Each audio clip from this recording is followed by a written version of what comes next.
Hello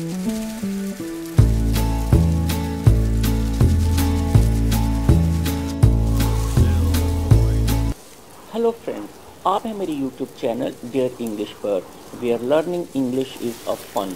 तो students, आज हम एनालाइज करेंगे क्लास +1 की बुक हॉर्नबिल की poem number 2 the laburnum top, जो कि लिखी है टेड ह्यूज ने। एडवर्ड जेम्स ह्यूज, जिनका निकनेम टेड भी है, एक popular English poet, translator and children's writer हैं। उनका निधन 1998 में हुआ था। तो चलिए लेते हैं brief introduction of the poem. Laburnum, जिन्हें हम अमलतास कहते हैं और जो हमारे इलाके में खूब पाए जाते हैं। पोएम एक्सप्लोर करती है mutual relationship between the laburnum tree and a goldfinch. The tree is yellow and silent but made alive by the bird and her young ones. और एकदम जिंदा हो जाता है एक पक्षी और उसके नन्हे बच्चों की किलकारियों से। वास्तव में गोल्ड फिंच ने अमलतास के पेड़ में अपना घोंसला बनाया है और जहां वह अपने बच्चों को दाना खिलाती है। But the moment she flies away the tree becomes silent and death like again.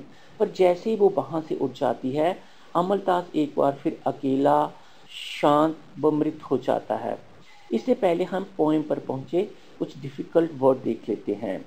Twitching, एक झटके से। चरप, चहचहाना। स्टार्टलमेंट, अचानक चौंक जाना। एब्रप्ट, तेजी से। चिटरिंग का मतलब भी चहचहाना होता है। ट्रेमर ऑफ विंग्स, पंखों का फड़फड़ाना। ट्रिलिंग, चिड़िया की आवाज़। स्टोक्स, इंजन में ईंधन डालना। ईरी, स्ट्रेंज, अजीब। Subside, disappear. The laburnum top is silent. अमलतास के पेड़ का ऊपरी सिरा बिल्कुल शांत है। क्वाइट स्टिल, बिल्कुल भी नहीं हिल रहा।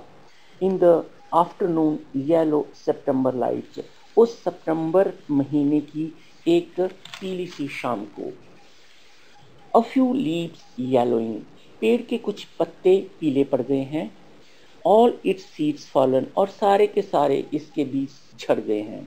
लेबरेनम ट्री बिल्कुल शांत व मृत खड़ा है।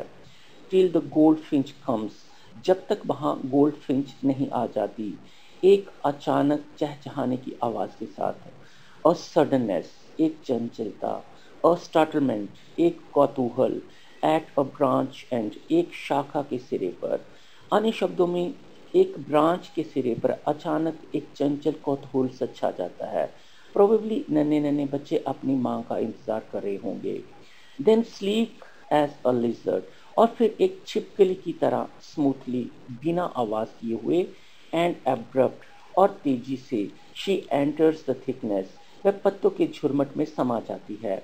And a machine starts up of chittering, और फिर मानो जैसे कोई मशीन चालू हो जाती है नन्ही नन्ही किलकारियों की। And a tremor of wings, और पंखों के फड़फड़ाने की। एंड ट्रिलिंग्स, और कंपाती चहक। The whole tree trembles and thrills, पूरा का पूरा वृक्ष थरथराता हुआ रोमांचित हो उठता है। It is the engine of her family, ये अपने परिवार का इंजन है। इंजन क्या करता है? Engine gives energy to move things, engine energy देता है, जीवन देता है। गोल्ड फिंच भी अपने परिवार को एनर्जी देती है और लाइफ देती है। शी स्टोक्स इट फुल, वह पूरी तरह से इसको भर देती है। वह अपने बच्चों को खाना खिलाकर उनका पेट पूरी तरह से भर देती है। Then floats out a branch ends, और फिर चुपके से आ जाती है एक ब्रांच के सिरे पर। शोइंग हर बार्ड फेस, और दिखाती है अपना धारियों से भरा चेहरा। आइडेंटिटी मास्क, जो उसका पहचान करवाने वाला निशान भी है। Then with eerie delicate whistle chirp, और फिर अजीब कोमल सी सीटी की तरह चहचहाते हुए। शी लॉन्चेस अवे, वह उड़ान भरती है टुवर्ड्स द इनफाइनाइट, अनंत आसमां की तरफ। And the laburnum subsides to empty, और बेचारा लेबरेनम एक खालीपन और अकेलेपन में दोबारा डूब जाता है। स्टूडेंट्स, आशा करता हूँ आपको पोएम अच्छे से समझ आ गई होगी। कुछ इंपॉर्टेंट बोर्ड क्वेश्चन भी डिस्कस कर लेते हैं। Question number 1, what do you notice about the beginning and the ending of the poem? आप पोएम्स के शुरुआत व अंत के बारे में क्या नोटिस करते हैं? जी बिल्कुल, beginning and ending of the poem are same. दोनों एक जैसी हैं। The laburnum tree is lifeless, silent and still in the beginning. Laburnum का पेड़ पोएम की शुरुआत में ही बेजान, शांत और स्टिल है। It becomes alive when the goldfinch comes and feeds it's young ones. वह थोड़ी देर के लिए मानो जिंदा हो उठता है जब गोल्डफिंच वहां आती है अपने बच्चों को दाना खिलाने, और जब वह उड़ जाती है, laburnum tree becomes empty, silent and quiet again. Second question, to what is the words movement compared? पक्षी की मूवमेंट को किसके साथ कंपेयर किया गया है, and what is the basis for this comparison?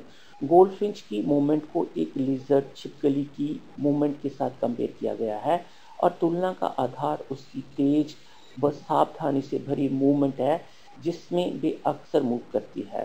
Third question, why is the image of the engine evoked by the poet? कवि ने engine की इमेज को क्यों चित्रित किया है? engine मशीन को एनर्जी देता है। बिल्कुल वैसे ही goldfinch provides food to the family as a machine cannot work without an engine. In the same way, Goldfinch family can't survive without her. इस स्लाइड में कुछ ग्रामेटिकल मिस्टेक्स रह गई हैं, उन्हें अवॉइड करें। This brings to us on our last question. What does the phrase her barred face identity mask mean? Her barred face identity mask phrase का क्या अर्थ है?